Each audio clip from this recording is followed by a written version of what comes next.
asalaamaaleykum wa rahmatullah ñu ngi nuyu bokki jullit ñëpp waaye yàlla rawatina bokki jullit ñi nga xam ne ñoo dëkk ci commune bu Notto Gouye Diama di baalu ñëpp ak di baal ñëpp ak di wax ne yàlla na sa borom ba nangul ñu suñu koor su ko nangoo yàlla na ko sa borom ba ful yàlla nay suñu njëggul ak néew waaye yàlla nay suñu fajuk aajo zahiran wa batinan di nuyu ñëpp di baalu kilifa diine yi ak di baalu kilifa aada yi ak notable yëpp ñu ngi leen di baalu ak di baale umma bi yëpp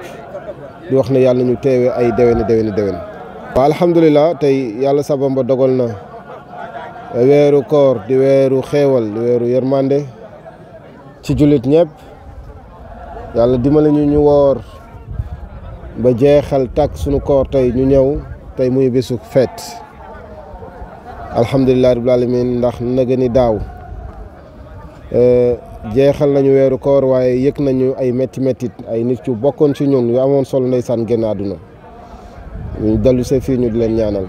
waaye loolu yàlla dimbali nañ ci ren ba wax dëgg yàlla ci biir weeru koor wi enregistré ñu benn accident wala benn jafe-jafe bu metti loolu nag suñu borom lay ñeel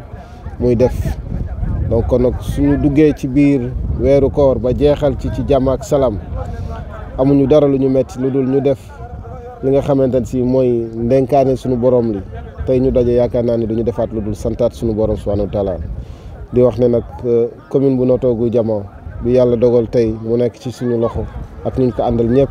ak population bi yëpp li ñuy sàkku ci ñoom mooy ñëpp ñu xam ne li ñu war mooy benn loxo wolof dafay wax du yëngu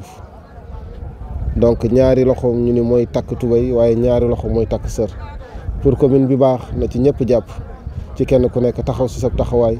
di def lu rafet tey wax lu rafet loolu su ñu ko defee incha allahu taala commune bi dina raw ci commune yi nga xam ne moo nekk ci Sénégal donc sama message tey loolu rek la mooy ginnaaw bi jàmm amee